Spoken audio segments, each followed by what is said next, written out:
Halo Sobat Basket, kembali lagi ke Haki TV Basket. Pemain-pemain yang berhasil meraih gelar NBA MVP dalam karirnya tak diragukan lagi merupakan salah satu dari jajaran pemain-pemain hebat. Namun, apa jadinya jika pada tahun di mana mereka meraih gelar MVP tersebut, ada pemain lain yang bisa dibilang performanya lebih bagus dibanding mereka? Kareem Abdul-Jabbar memang merupakan center legendaris di NBA. Namun sepanjang karirnya, tetap ada beberapa momen yang tak menguntungkan baginya, seperti pada 1972-1973. Memasuki musim tersebut, Kareem baru saja memenangkan 2 gelar MVP beruntun, dan terlihat akan meraih gelar ketiganya setelah memimpin Milwaukee Bucks meraih 60 kemenangan dalam musim itu. Statistiknya pun sama sekali tidak buruk, 30,2 poin, 16,1 rebound, 5 assist per game. Jelas bahwa ia adalah pemain terbaik musim tersebut. Namun sayang, para pemberi suara memiliki pendapat lain. Mungkin ada beberapa faktor seperti voter fatigue, yang menginginkan ada pemain lain yang meraih gelar MVP. Ditambah, Boston Celtics yang meraih 68 kemenangan musim itu, membuat para pemberi suara ingin memberi penghargaan pada seorang pemain Celtics. Terpilihlah Dave Cowens sebagai MVP untuk musim 1972-1973. Namun, secara individu, jika dibandingkan dengan Kareem Abdul-Jabbar, tentunya statistiknya jelas terlihat mediocre.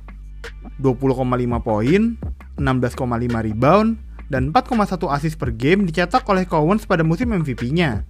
Jelas masih kalah jauh dari apa yang dicatatkan oleh Kareem. Bahkan, banyak juga yang menganggap bahwa Cowens bukanlah pemain terbaik Celtics musim itu.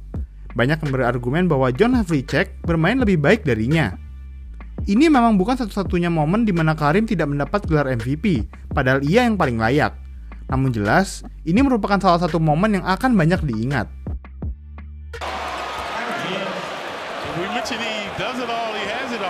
Rupanya, perdebatan soal siapa yang lebih layak meraih gelar MVP juga baru terjadi akhir-akhir ini.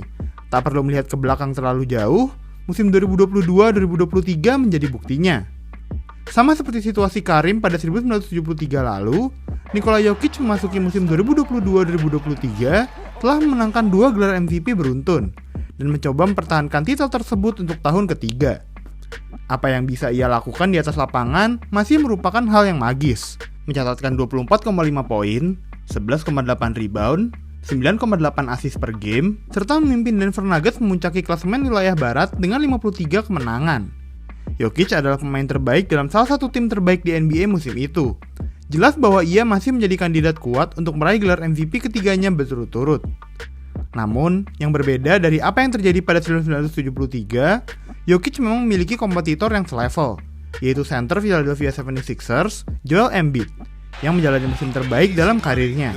Mencetak 33,1 poin per game yang merupakan catatan tertinggi di liga musim itu, ditambah 10,2 rebound dan 4,2 assist, para pemberi suara menganggap itu cukup untuk memberi suara kepada Embiid. Pada akhirnya, Embiidlah yang meraih gelar MVP tersebut.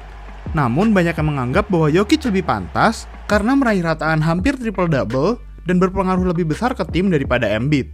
Banyak juga yang mengatakan bahwa para pemberi suara lebih memilih Embiid karena ia belum pernah meraih gelar MVP sama sekali. Sementara Jokic mengejar gelar ketiganya beruntun.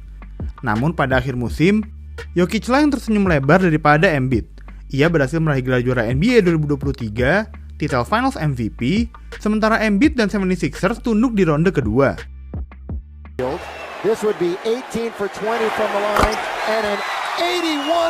Musim kedua, Kobe Bryant bermain tanpa Shaquille O'Neal di Los Angeles Lakers. Makin banyak kesempatan untuknya membuktikan bahwa ia adalah seorang pencetak angka yang hebat. Dengan roster yang dibawa, Lakers memang tidak diprediksi akan menjadi penantang kuat di wilayah barat.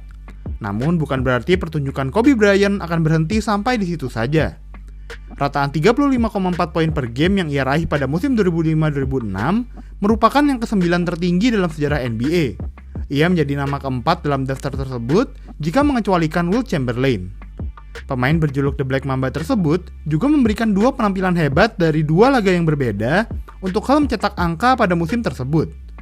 Pertama saat ia mencetak 62 poin hanya dalam 3 kuarter saja untuk membantu Lakers menang atas Dallas Mavericks.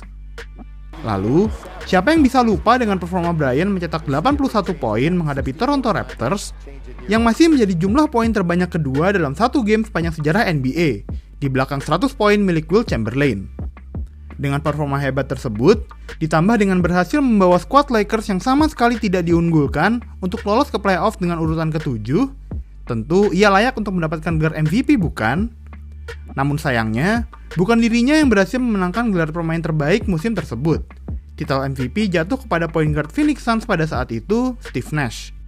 Nash memang seorang point guard yang hebat dan tak ada yang meragukan statusnya sebagai seorang legenda NBA. Ia mencatatkan rataan double-double musim tersebut dengan 18,8 poin dan 10,5 assist per game. Apalagi, catatan assist tersebut merupakan yang tertinggi di NBA musim tersebut. Dan Suns berhasil meraih 54 kemenangan musim itu, argumen yang cukup kuat untuk memenangkan Nash sebagai MVP. Namun, Bryant memimpin liga dalam hal poin per game, memberikan 2 pertandingan legendaris, serta memimpin tim yang sama sekali tak cukup kuat untuk bersaing di playoffs, lolos ke postseason.